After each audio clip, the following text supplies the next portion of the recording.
WWE Hall of Famer. Yes, they put him in the Hall of Fame because he appeared at WrestleMania 3 and WrestleMania 4. That made him more qualified than Sid and Demolition and Ivan Koloff and all these more legitimate Hall of Famers. But Bob Uecker, Mr. Baseball, who's probably best known for the Major League movies, passed away at the age of 91 yesterday. So Triple H called him a WWE legend. So there you go. I'm sorry to hear that, but I do find it sad that we have Drew Carey and Mr. Baseball in the Hall of Fame and not a great guy like Bill Eadie from Demolition. Apparently, for the international feed for SmackDown on Netflix, what they've been showing during the commercial breaks, which, by the way, apparently in US, we get the actual commercials on Netflix, but on international feeds, it just says, "We'll be right back," which is just as bad as a commercial. The son of Scott Steiner and the cousin of Braun Breaker, Brock Rex Steiner, who's a football player now, has been offered an NIL deal by WWE. He's currently playing at Jacksonville State. I did try and watch the Paul Heyman episode of the Impulsive Logan Paul podcast, and I must say I couldn't make it past 5 minutes. It was extremely boring. The most boring wrestler podcast he's done so far. And one thing I'll say, this has nothing to do with why I turned it off. The subjects they were bringing up weren't interesting, but he said he's by far the greatest manager of all time.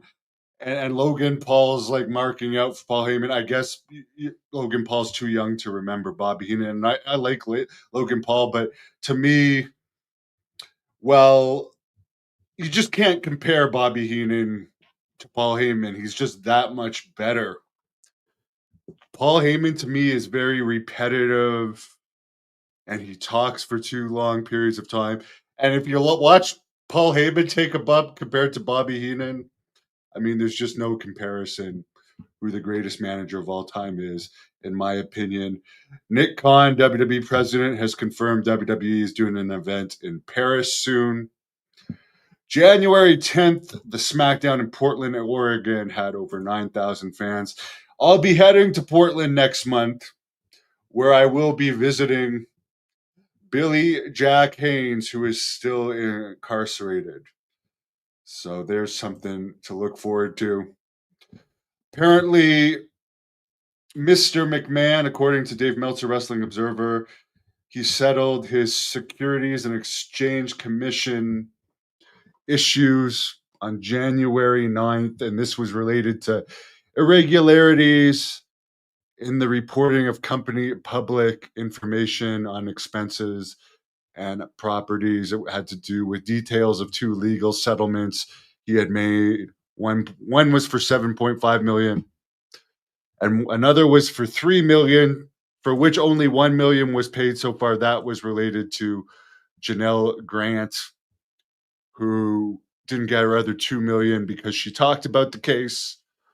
And there's an ongoing legal situation in that Grant case, the mysterious woman that only has two pictures in existence of herself for 20 years ago and has hired people that used to represent Barack Obama to represent her for all of her publicity, because she loves publicity, but her case seems to be getting weaker and weaker and weaker as time goes on and more information comes out. Apparently, Kenny Omega's contract may be ending soon in AEW. You can't really say that, I don't know, it wouldn't do him good to switch to WWE at this point. He's done all he can do at AEW. People that didn't know about him in the States, I guess you could say he's become more known overall since joining AEW, but it's not like,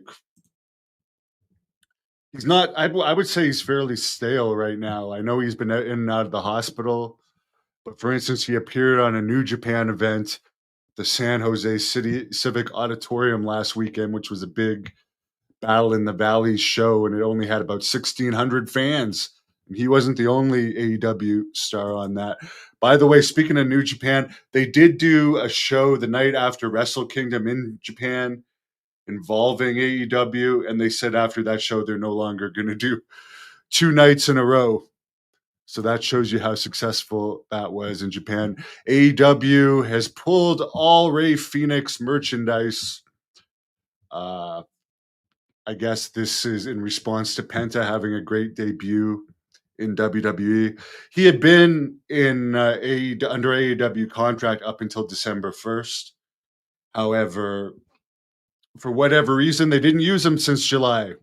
They like to just not use people whose contracts aren't expiring, that are expiring, even though they pay them.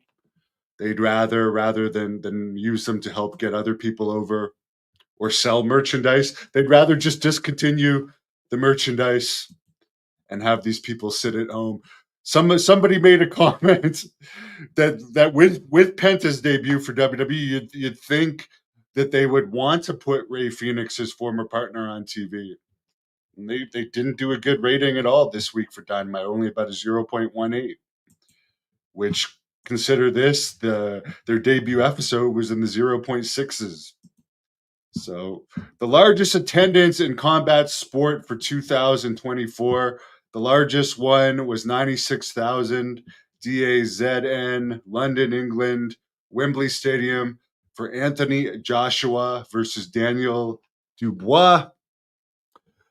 The second highest combat sports attendance, 59,666, Arlington, Texas, AT&T Stadium, Mike Tyson versus Jake Paul.